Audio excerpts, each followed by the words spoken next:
கர்த்தருடைய பரிசுத்த நாமம் மகிமைப்படுவதாக. 11/6/2026 வியாழக்கிழமை, புதிய நாள், புதிய கால வேளைக்காக கர்த்தர் நன்றியோடு துதிக்கிறேன், ஸ்தோத்திரிக்கிறேன். இந்த நாளுக்கான கர்த்தருடைய வார்த்தை ரூத் 3ஆம் அதிகாரம் 10ஆம் வசனம். உன் முந்தின நற்குணத்தை பார்க்கிலும் உன் பிந்தின நற்குணம் உத்தமமாயிருக்கிறது. This kindness is greater than that which you showed earlier. கர்த்தருடைய நாமம் மகிமைப்படுவதாக. நற்குணத்தை பற்றி இந்த நாளிலே தேவனுடைய வார்த்தையை நாம் கேட்கலாம். போவாஸ் ரூத்தை பார்த்து சொல்லுகிறதான ஒரு வார்த்தை தான். அவன் சொல்லுகிறான், உன்னுடைய முந்தின நற்குணம் உத்தமமானது. கர்த்தருடைய பரிசுத்த நாமம் மகிமைப்படுவதாக. அப்படியானால் அவளுடைய முந்தின நற்குணம் எப்படிப்பட்டதாக இருந்தது என்பதை குறித்து வேதத்தின் மூலமாக நாம் தெரிந்து கொள்ள முடியும். ரூத் 2ஆம் அதிகாரம் 11-12 வசனத்தில் அவளுடைய முந்தின நற்குணம் என்னவென்று சொன்னால், கர்த்தருக்கு ஸ்தோத்திரம். அதற்கு போவாஸ் பிரதியுத்தரமாக, உன் புருஷன் மரணமடைந்த பின்பு நீ உன் மாமியாருக்கு செய்ததையும், நீ உன் தகப்பனையும் உன் தாயையும் உன் ஜன்ம தேசத்தை விட்டு முன்னே நீ அறியாத ஜனங்களிடத்தில் வந்ததும் எல்லாம் எனக்கு விவரமாய் தெரிவிக்கப்பட்டது. உன் செய்கைக்கு தக்க பலனை கர்த்தர் உனக்கு கட்டளையிடுவாராக. இஸ்ரவேலின் தேவனாகிய கர்த்தருடைய சட்டைகளின் கீழ் அடைக்கலமாய் வந்த உனக்கு அவராலே நிறைவான பலன் உண்டாவதாக. கர்த்தருக்கு ஸ்தோத்திரம் உண்டாகட்டும். இன்றைக்கு இருக்கிற உலகத்தில் மாமியாரை விட்டு பிரிந்து போகிற அநேகர் இருக்கிறார்கள். அல்லாவிட்டால் அன்றைக்கு இருக்கிற சூழ்நிலைகளிலே தன்னுடைய புருஷனும் இறந்து போனான், தன்னுடைய 2 மகனும் இறந்து போன சூழ்நிலைகளிலும் தன்னுடைய மருமக்களை பார்த்து நகோமி சொல்லுகிறாள், என் மக்களே, நீங்கள் திரும்பி போங்கள். நான் வயது சென்றவள், ஒரு புருஷனுடன் வாழத்தக்கவள் அல்ல. அப்படிப்பட்ட நம்பிக்கை எனக்கு உண்டாயிருந்து நான் இன்று இரவில் ஒரு புருஷனுக்கு வாழ்க்கைப்பட்டு பிள்ளைகளை பெற்றாலும் அவர்கள் பெரியவளாக மட்டும் புருஷருக்கு வாழ்க்கைப்படாதபடிக்கு நீங்கள் பொறுத்திருப்பீர்களோ அது கூடாது. என் மக்களே, கர்த்தருடைய கை எனக்கு விரோதமாய் இருக்கிறதினால் உங்கள் நிமித்தம் எனக்கு மிகுந்த விசனம் இருக்கிறது. அப்பொழுது அவர்கள் சத்தமிட்டு அதிகமாக அழுதார்கள். அதிலே ஒரு மருமகள் ஓர்பாள் தன் மாமியை முத்தமிட்டு போனாள். ரூத்தோ அவளை விடாமல் பற்றி கொண்டாள். இதுதான் அவளுடைய நற்குணமாக வேதத்தில் சொல்லப்பட்டிருக்கிறதை போவாஸ் ரூத்தை பார்த்து சொல்லுகிற சம்பவமாக இருக்கிறது. கர்த்தருடைய பரிசுத்த நாமம் மகிமைப்படுவதாக. ஆம் பிரியமானவர்களே, இந்த நற்குணம் வேதத்தில் பார்க்கும் பொழுது கலாத்தியர் 5ஆம் அதிகாரம் 22-23 வசனத்தில் ஆவியின் கனி அன்பு, சந்தோஷம், சமாதானம், நீடிய பொறுமை, தயவு, நற்குணம், விசுவாசம், சாந்தம், இச்சையடக்கம்.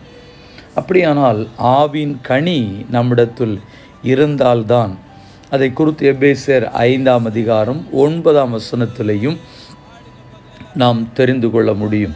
கர்த்தருடைய பரிசுத்த நாமம் மகிமைப்படுவதாக. அந்த குணம் ஆவியின் கனிகளிலே ஒரு கனிதான் நற்குணமாக இருக்கிறது. குணத்தை குறித்து பார்க்கும் பொழுதும் என்னாகமம் 12:3 மோசே மிகுந்த சாந்த குணமுள்ளவனாயிருந்தான் என்று எழுதப்பட்டிருக்கிறது. 1 பேதுரு 3:4 சாந்தமும் அமைதியிலுள்ள ஆவி இருதயத்தில் மறைந்திருக்கிற குணத்தை குறித்து வேதம் எழுதுகிறது. எபேசியர் 4:32 தயவும் மன உருக்கமும் என்று சொல்லி குணத்தை குறித்து எழுதப்பட்டிருக்கிறது. கொலோசியர் 3:12 எழுதப்பட்டிருக்கிறது. ஆம் பிரியமானவர்களே, அந்த குணம் நற்குணமாக நம்மிடத்தில் இருக்க வேண்டும். எபேசியர் 4:32 அந்த வார்த்தைகள் சொல்லப்பட்டிருக்கிறது. ஒருவருக்கொருவர் தயவும் மன உருக்கமும் என்று எழுதப்பட்டிருக்கிறதை குறித்து வேதம் நமக்கு சொல்லுகிறது. அது ஒரு மன்னிக்கிற ஒரு சிந்தை குறித்தும் வேதம் நமக்கு சொல்லி காண்பிக்கிறது. கிறிஸ்துவுக்குள் மிகவும் பிரியமானவர்களே, நாமும் இவ்விதமான நற்குணங்களை கொண்டவர்களாய் காணப்படுவோம். நற்குணத்தை வெளிப்படுத்துவோம். மன்னிக்கிற சிந்தையுடலாயிருப்போம். சாந்த குணமுள்ளவர்களாய், அமைதியுள்ள ஆவியுடையவர்களாய், நாம் காணப்படுவோம். இதுவே நம்முடைய வாழ்க்கையிலே நம்முடைய நற்குணத்தை கிறிஸ்துவின் பொருட்டு வெளிப்படுத்துகிற மற்றவர்களுக்கு உண்பதாய் சாட்சியாய் வாழ வைக்கிற குணமாய் காணப்படுவதாக. நாம் முந்தைய நற்குணத்தை காட்டிலும் பிந்தின நற்குணமாகிய நம்முடைய பொறுமை, அன்பு, மன்னிக்கிற குணங்களை இன்னும் ஜனங்கள் மத்தியிலே வெளிப்படுத்துவோம். இதை பார்க்கிற புறஜாதி மக்கள் நம்மை பார்த்து கிறிஸ்துவை மகிமைப்படுத்துவதற்கு ஏதுவாய் காணப்படுவதாக. கண்களை மூடி நாம் ஜெபிப்போம். பரிசுத்தமுள்ள நல்ல தேவனே, இந்த ஆசீர்வதிக்கப்பட்டதான இந்த புதிய நாள் காலவேளைக்காக நன்றி செலுத்துகிறோம். ஆண்டவரே, எங்களிடத்தில் காணப்பட வேண்டிய அந்த நற்குணம் தொடர்ந்து எங்களிடத்திலே மற்றவர்களுக்கு உண்பதாக கிறிஸ்துவிற்கு நற்கந்தமாய் தேவனாம் மகிமைக்காய் சாட்சிக்கு ஏதுவானவர்களை காணப்பட எங்களுடைய நற்குணம் மற்றவர்களுக்கு உண்பதாக பிரகாசிப்பிக்கப்படட்டும் என்று சொல்லி நாங்கள் ஜெபிக்கிறோம். ஆண்டவரே, ஹல்லேலூயா. அன்றைக்கு போவாஸ் ரூத்தை பார்த்து உன்னுடைய முந்தின நற்குணமும் அதற்கு பின்பதாய் காணப்படும் நற்குணம் முந்தினதை விட இப்பொழுது உத்தமமாக இருக்கிறது என்று சொல்கிறது போல கிறிஸ்தவர்களாகிய தேவ ஜனங்களாகிய எங்களிடத்தில் காணப்படுகிற நற்குணங்கள் புறஜாதிகள் மத்தியிலே மற்ற ஜனத்துக்கு உண்பதாக சாட்சியுள்ள வாழ்க்கை வாழ்வதற்கு ஏதுவானவைகளாய் காணப்பட எங்களையும் தத்தம் செய்து ஒப்பு கொடுத்து ஜெபிக்கிறோம். தேவ சமாதானம் தங்கட்டும், தொடர்ந்த நாள் முழு தங்கிரும். இயேசுவின் மூலம் ஜெபிக்கிறோம் ஜீவனுள்ள நல்ல பிதாவே, ஆமென். வாழ்த்துக்களுடன் ஜெபங்களுடன் pastor Jebadas. WhatsApp 9345353730. May Jesus bless you all. Amen. நேற்று கேள்வியும் பதிலும். ஏற்ற பிரகாரமாக உம்மை நான் கனம் பண்ண மாட்டேனோ? யார் யாரிடத்தில் பாலாக் ராஜா பீலேயாமிடம் சொன்னது?